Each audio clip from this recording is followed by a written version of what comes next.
सुर में गाना सीखिए पाधानीसा ऐप के साथ। AI powered personal music teacher from Saregama.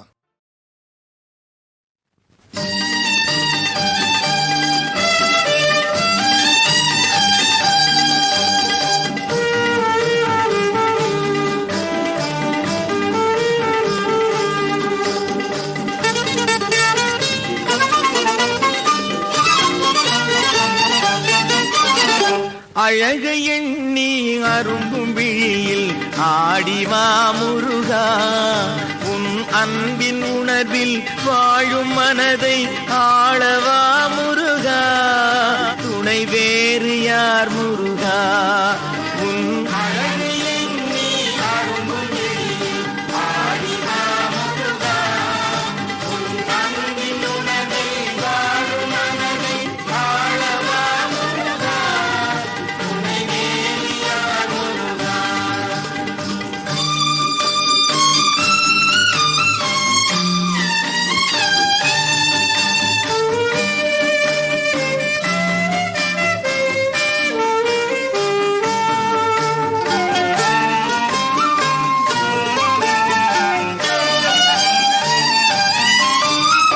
வாழும் காலம் உனது கோவில் வாசல் படி வேண்டும், வாழும் காலம் உனது கோவில் வாசல் படி வேண்டும், பெற்ற தாயின் மடி போல் தலையை சாய்த்து தவழும் நிலை வேண்டும், பெற்ற தாயின் மடி போல் தலையை சாய்த்து தவழும் நிலை வேண்டும், மனம் மகிழும் நலம் வேண்டும், அழகை எண்ணி அரும்பும் விழியில் ஆடிவா முருகா.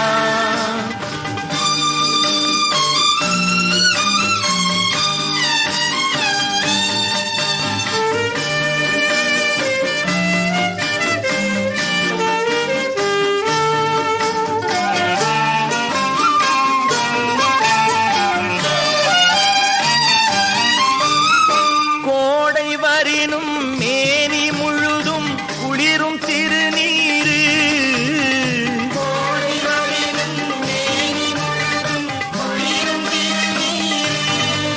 சுவை கோடி வழங்கும் பழனிமலையின் 5 கனிச்சாறு, சுவை கோடி வழங்கும் பழனிமலையின் 5 கனிச்சாறு, என்றும் அருளும் முகம் ஆறு, அழகை எண்ணி அரும்பும் விழியில் ஆடிவா முருகா.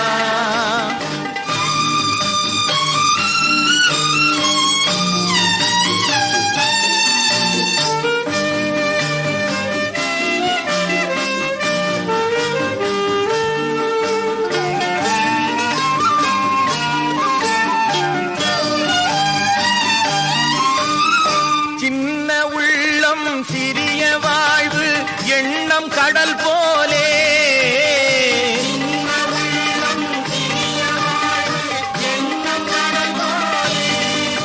இதில் என்ன இன்பம் என்ன செல்வம் உன்னை மறந்தாலே, இதில் என்ன இன்பம் என்ன செல்வம் உன்னை மறந்தாலே, உன் உறவை இழந்தாலே, உன் அழகை எண்ணி அரும்பும் விழியில் ஆடிவா முருகா, உன் அன்பின் உணர்வில் வாழும் மனதை ஆளவா முருகா, துணை வேறு யார் முருகா, துணை வேறு யார் முருகா, துணை வேறு யார் முருகா.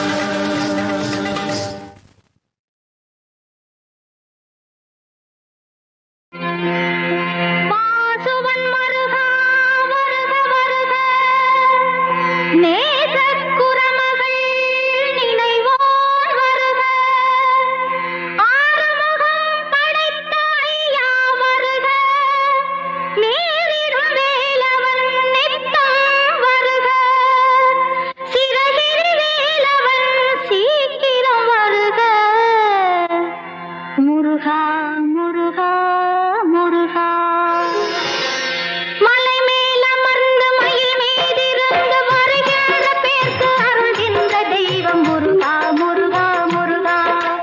முருகா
உன்னால் வாழ்வோம் அல்லா. கைகள் நான்கு ஒன்றாயிருந்தால் கேட்பது கிடைக்கும் அல்லா. கடலில் சேரும் நதிகள் போலே கலந்து நிற்போம் அல்லா. அல்லா அல்லா அல்லா அல்லா லா இலாஹ இல்லல்லாஹ். முருகா முருகா முருகா முருகா முருகா முருகா. அல்லா அல்லா அல்லா அல்லா லா இலாஹ இல்லல்லாஹ். முருகா முருகா முருகா முருகா முருகா முருகா.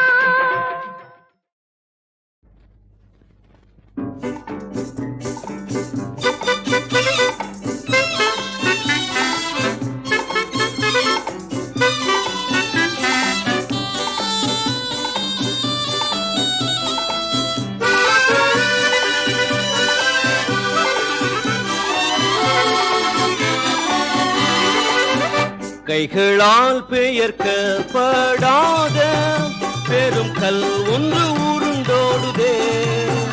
உலகத்தை நியாயம் தீர்க்க யுதசிங்கம் இறங்கினாரே.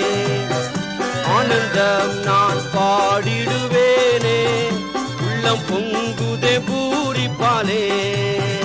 ஆத்மநாதன் தேடி வந்தார், என்னை அழைத்து சென்றிடவே.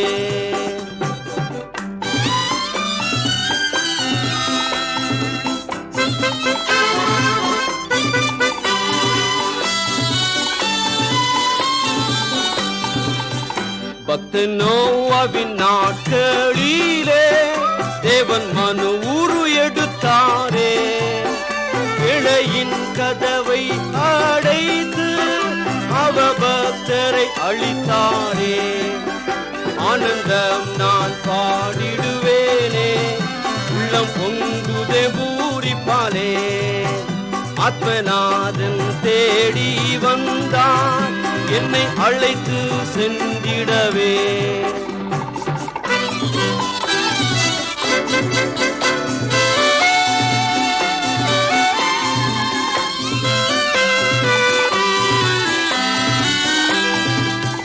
மின்னலை போல கிழக்கிலே தோன்றி பிரகாசித்தார் மேற்கிலே.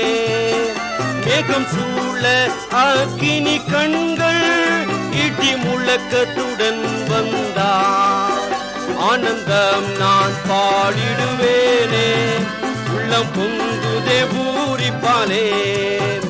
ஆத்மநாதன் தேடி வந்தார், என்னை அழைத்து சென்றிடவே.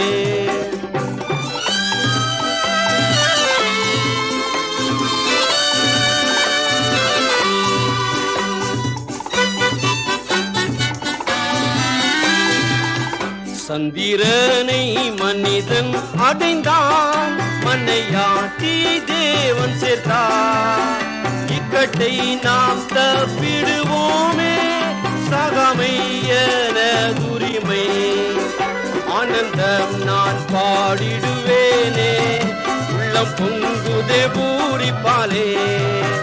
ஆத்மநாதன் தேடி வந்தான், என்னை அழைத்து சென்றிடவே.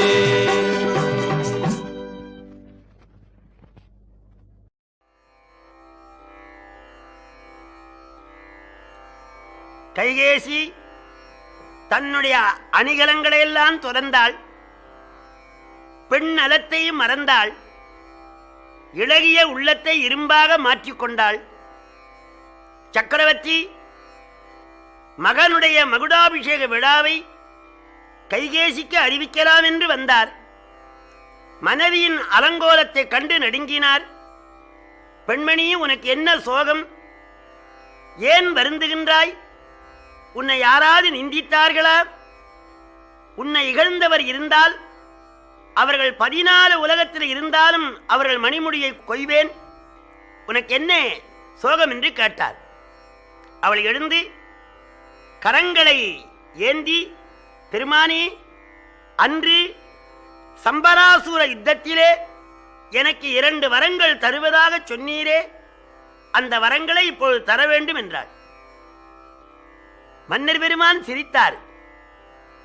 வீதியில போறவங்களுக்கெல்லாம் நான் வரம் கொடுக்கின்றேன், தாலி கட்டிய மனைவியை நான் தள்ளுவேனா? அது பழைய வரம், புதிய வரங்களே தருவேன் என்றார். இல்லை இல்லை, அந்த வரங்களை கொடுத்தால் போதும். என்ன வரம்? ஆய நல்வரம் இரண்டில் ஒன்று. என் மகன் 14 உலகங்களையும் அரசாள வேண்டும். சீதையின் கணவன் மரவுரியோடும் சடைமுடியோடும் 14 ஆண்டுகள் வனம் போக வேண்டுமென்று கேட்டாள். யார் கேட்டது? தீயவை யாவையினும் கொடிய தீயாள், கொடுமைக்கெல்லாம் கொடுமையானவள் கேட்டாள். ராமா என்று மன்னர் பெருமான் கீழே விழுந்து மூர்ச்சித்து விட்டார். ஆற்றுவாரும் தேற்றுவாரும் இல்லை. படுக்கை வீடு. தானாய் எழுந்தார். மேவி நிலத்தில் இருக்கும்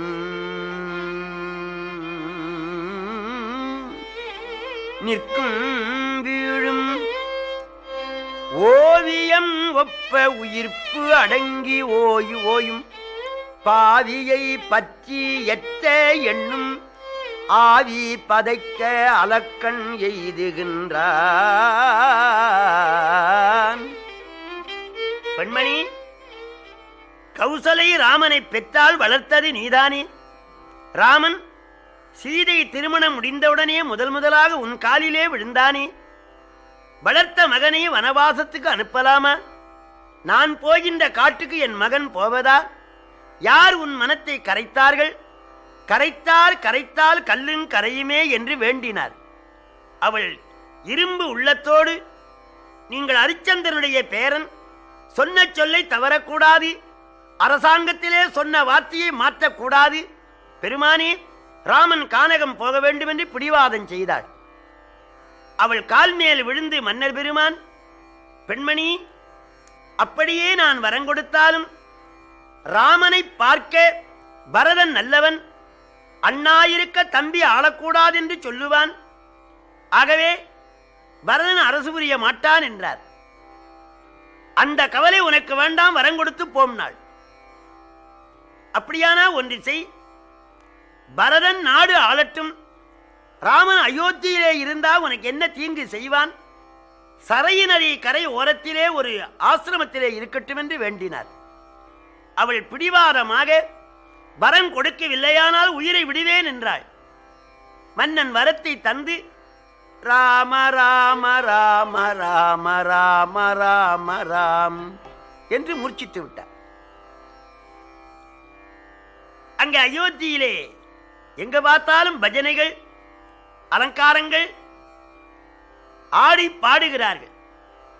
மன்னன் வரவில்லை என்று சுமந்தரர் கைகேசி மாளிகை வந்து, அம்மா சக்கரவர்த்தி எங்கே என்றார். முடிசூட்டுகிற ராகவனை இங்கு அழை என்றார். பகவான் வந்து தாயார் காலில் விழுந்தார். மகனே, இப்பொழுது சக்கரவர்த்தி ஒரு கட்டளை இட்டிருக்கிறார். அம்மா, என்ன கட்டளை?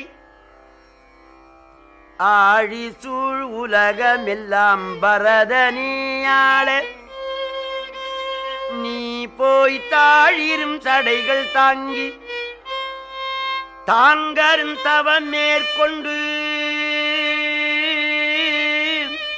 பூழி வெண்கானம் நன்னி புண்ணிய துறைகளாடி 7 ஆண்டில் வாவென்று இயம்பினன் அரசன் என்றாள். வேந்தன் என்று சொல்லாமல் அரசன் என்றாள். என்ன காரணம்? காலம் இல்லாதது அகாலம், ரசம் இல்லாதவன் அரசன். பெற்ற மகனை காட்டுக்கு அனுப்புவது ரசமான விஷயமா? அரசன் என்றாள்.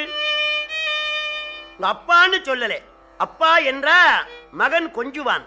இது மன்னவன் கட்டளை, நீ நிறைவேற்ற வேண்டும் என்று பிரபு சம்மிதம் என்ற வகையிலே சக்கரவர்த்தி கட்டளையிட்டிருக்கின்றார். இயம்பினன்,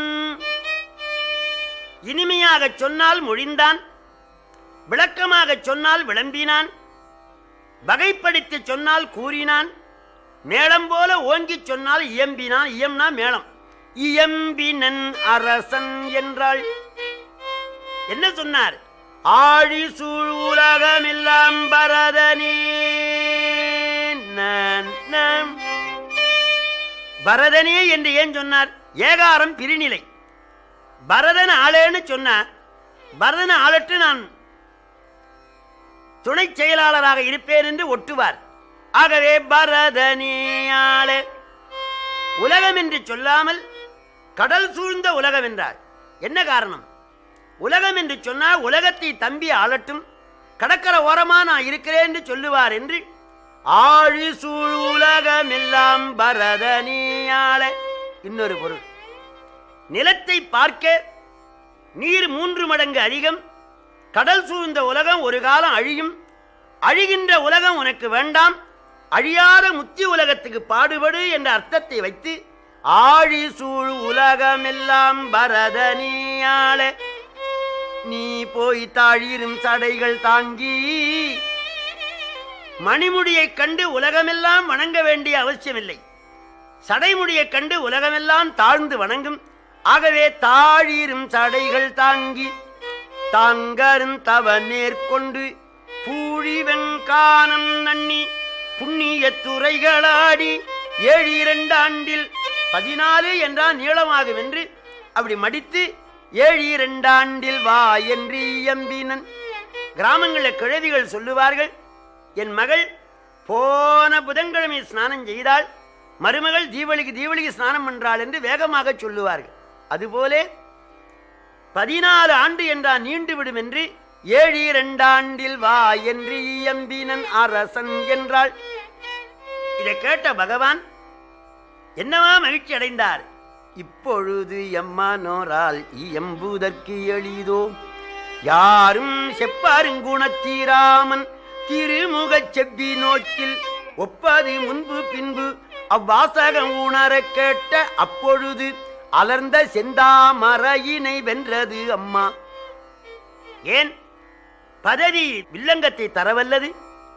கானகத்திலே சென்று தவஞ்செய்தால் பரகதி உண்டாகும் என்று எம்பெருமான் எண்ணி என்ன சொன்னார்? அம்மா, மன்னவன் பணி என்றாயில் நும் பணி மறுப்பனோ, என் பின்னவன் பெற்ற செல்வம் அடியனேன் பெற்றது அன்றோ.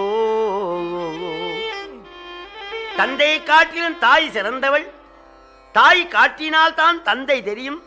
மகனே, இவர்தான் உன் தந்தை என்று அம்மா சொன்னாதான் தெரியும், நம்பினால்தான் தெரியும். ஆகவே தாயை 9 ராத்திரி வணங்குகிறாள் நவராத்திரி, தந்தையை ஒரே இரவு வணங்குகிறாள் சிவராத்திரி. அன்னையும் பிதாவும் முன்னறி தெய்வம். மாத்ருதேவோ பவ, அப்புறம் பித்ருதேவோ பவ. அம்மா அப்பா சொல்ல வேணுமா? நீங்க சொன்னா போதாதா?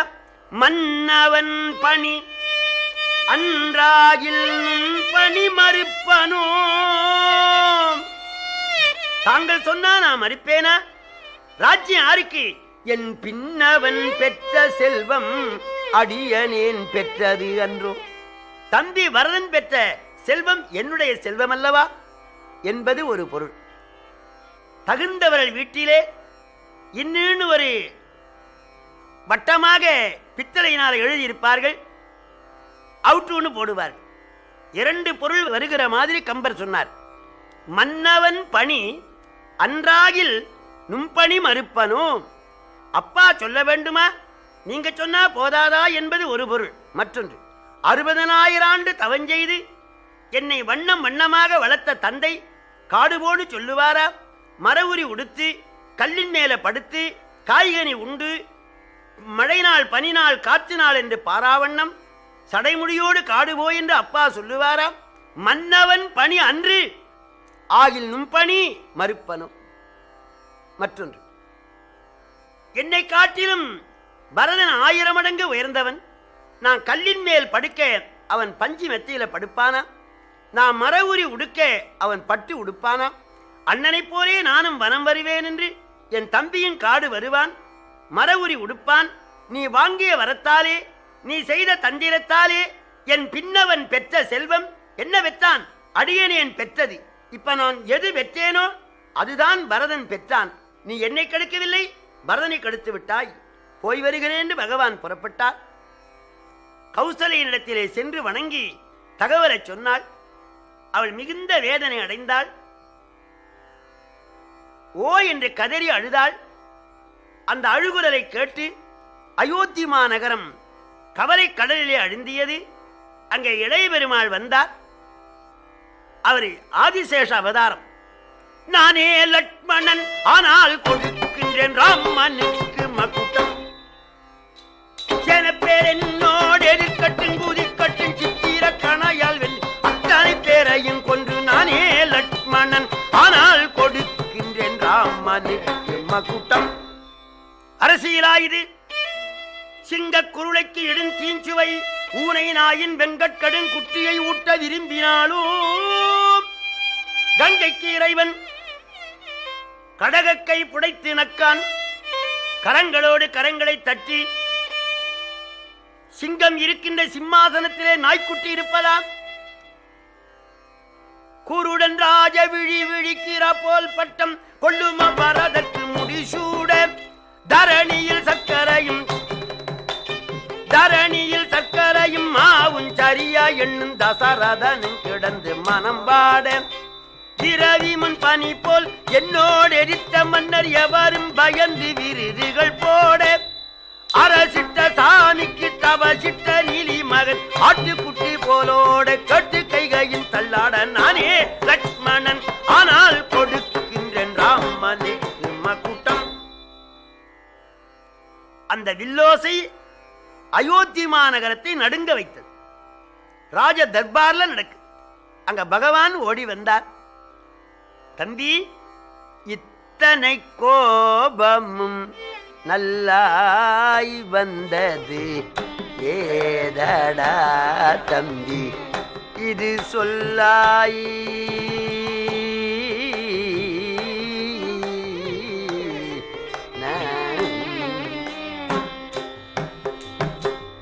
அந்த தர்பார்லே தத்துவமாம் உந்தன் புத்தி எல்லாம் வெள்ளை தகப்பன் பேர் விளைக்கின்ற பிள்ளையல்லோ பிள்ளை. தம்பி, என்ன உனக்கு சீற்றம்? அண்ணா, கைகேசி வரம் வாங்கினாளாம், சக்கரவர்த்தி வரம் கொடுத்தாராம், பரதன் ஆளப் போகிறானாம். புவிப்பாவை பரங்கட போர் உவந்தாரையெல்லாம் அவிப்பானும் அவித்தவரி ஆக்கையை அண்டம் முற்ற குவிப்பானும் நினக்கு மௌலி கவிப்பானும் நின்றனன். தேவரீருக்கு மகுடம் சூட்ட இருக்கின்றேன். அரசர்களையெல்லாம் கொல்லுவேன், வந்தவரை வெல்லுவேன். கொஞ்சம் சும்மா இருங்கள். தம்பி, இந்த மண்ணுக்கே சீற்றம் கிடையாது. அயோத்தி சீற்றம் விளையா நிலத்து உனக்கு எங்கன் விளைந்தது என்றான். சில ஊரிலே சில பொருள்கள் விளையாது, பூமியில குளிர்ச்சி இருக்காது. இந்த அயோத்தியிலே கோபம் விளையாது. நீ மனிதன், எவ்வாறு கோபம் வந்தது என்று கேட்டார். அண்ணா, 60,000 ரூபாயிலே ஒரு பெண்மணி வைர நெக்லஸ் செய்தாள். தம்பியின் திருமணத்துக்கு அணிந்து கொண்டாள். கணவனார் கேட்கிறார், ஏன் அணிந்து கொண்டாய்? இன்றுதான் அணியாமல் இந்த வைர அணிகலத்தை என்றுதான் அணிவேன் என்றாள் அந்த மனைவி.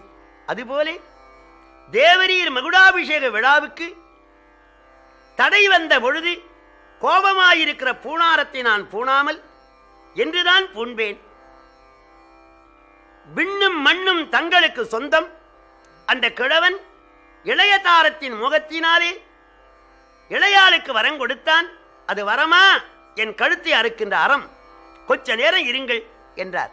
தம்பி, நன்றாக சிந்தித்துப்பார். நதியிலே தீர்த்தம் இல்லையானால் அது நதி தப்பல்ல, மழை தப்பு. நதியின் பிழையன்று நரும் புனல் இன்மை அத்தே பதியின் பிழையன்று பயந்து நம்மை புறந்தாள் மதியின் பிழையன்று மகன் பிழையன்று மைந்தா விதியின் பிழை இதற்கென்னை வெகுண்டது என்றான். எல்லாம் விதியின் பிழையினார். என்ன விதி? பகவானோ தெய்வம், பரமாத்மா, வைகுண்டவாசன், அவருக்கு ஏது விதி? ராவணன் செய்த விதியின் பிழை. அந்த விதி என்பது ராவணனை குறிக்கும். அண்ணா, விதி விதி என்று மதியிழக்கிறவன் நான் அல்ல. விதிக்கும் விதி காண்பேன். தம்பி, வேதம் படித்த வாயினாலே விதி இல்லை என்று சொல்லலாமா? மறைகின்ற நாவால் பேசுகின்றாய். சீற்றத்தினாலே உனக்கு தெளிவு இல்லை. என்னை கானகம் போகச் சொன்னவர் தந்தை. தந்தை வார்த்தையை நான் கேட்பேன். எனக்கு தசரதன் தந்தை இல்லை. உலகங்களை எல்லாம் அழிப்பேன். தம்பி, உனக்கு அப்பா யாரு? அம்மா, அப்பா, தெய்வம் எல்லாம் தாங்கள் தான். ரொம்ப சரி. உன் உரிமையிலே நான் கை வைக்கவில்லை. உனக்கு அப்பா நான். ஆனா என் உரிமையிலே நீ கை வைக்காதே. எனக்கு அப்பா தசரது. என் தந்தை வார்த்தையை நான் கேட்பேன். உனக்கு அப்பா நான். என் வார்த்தையை நீ கேளுன. அப்படி சொன்னவன் யாரு? தென் சொல் கடந்து வட சொல் கடற்கு எல்லை தேர்ந்தான். சீத்தன் தணிந்தார். ராமரும் லட்சுமணரும் சுமித்திரனுடைய வீட்டுக்கு போனார்கள். நிகழ்ந்த நிகழ்ச்சியை அறிந்து அவள் வருந்தினாள். அப்போது கைகேசி மரவுரி கொடுத்து அனுப்பினாள். பட்டாடையை அவிழ்த்து மரவுரி புனைந்தார் பகவான். இதை பார்த்தாள் சுமித்திரை. கண்ணீர் வடித்தாள், உள்ளன் துடித்தாள்.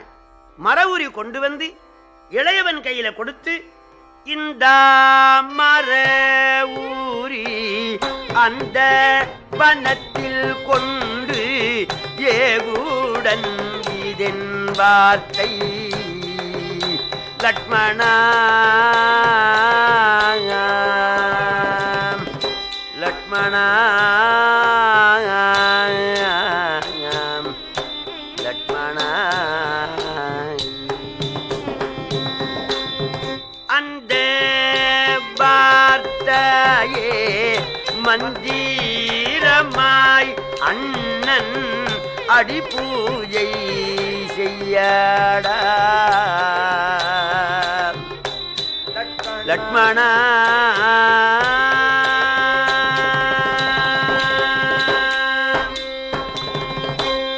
இந்த மரவுரி அந்த வனத்தில் கொண்டு ஏகு உடன் இது என் வார்த்தை லட்சுமணா.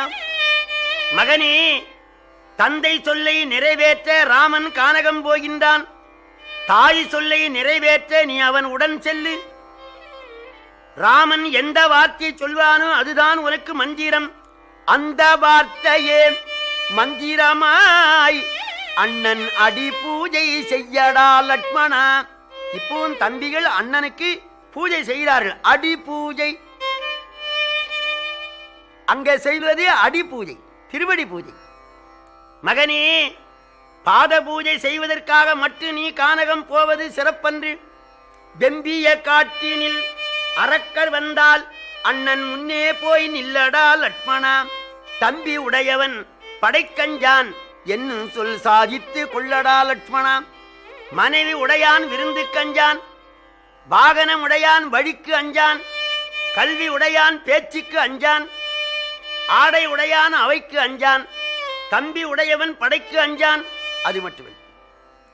அம்மா பகைவரல் நிரம்பிய கானகத்துக்கு அனுப்புகின்றாளே என்று வருந்தாதே.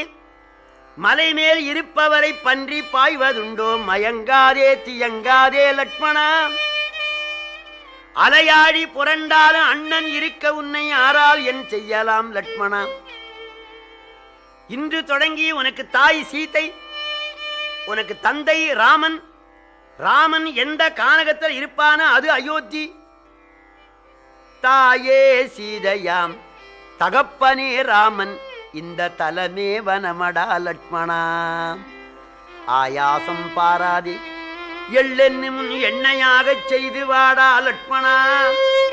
அவன் பருத்தினா நீ புடவையை கொண்டு வந்து கொடுக்கணும். அவன் எள்ளென்றா எண்ணெயை கொடுக்கணும். போய் வா. பின்னே ஒரு வார்த்தை சொன்னாள். பின்னும் பகர்வாள் மகனே இவன் பின் செல். தம்பி என்னும் படிக்கு அன்று. தம்பி என்ற உறவு இன்று தொடங்கி இருக்கக்கூடாது. நீ ராமதாசன். அவன் அயோத்திக்கு வந்தால் வா, இல்லையானால் அவனுக்கு முந்தி இறந்து போன்னு சொன்னான் பகவான். சீதையினிடத்திலே சொல்ல பிராட்டியார் கணவனாரோடு புறப்பட ஆயத்தமானாள். அவள் திருமாங்கலின் தவிர எல்லா அணிகலங்களையும் தொடர்ந்து ராமன், சீதை, லட்சுமணன் ஆகிய மூவருமாக வனவாசத்துக்கு புறப்பட்டார்கள். ஆவும் அழுத அதன் கன்று அழுத அன்று அலர்ந்த பூவும் அழுத புனல் புல்லழுத சராச்சரங்கள் எல்லாம் அழுதன. இவ்வாறு எம்பெருமான் தேரிலே ஏறி 16 மைல்கள் சென்று ஒரு நதி தீரத்திலே தங்கினார். நீராடி நித்திய கர்ம அனுஷ்டானங்களை செய்தார் என்று சொல்லி இந்த அளவில் பூர்த்தி பண்ணுகின்றேன். உருவாய் அருவாய் உளதாய் இளதாய் மறுவாய் மலராய் மணியாய் ஒளியாய் கருவாய் உயிராய் கதியாய் விதியாய் குருவாய் வருவாய் அருள்வாய் குகனே.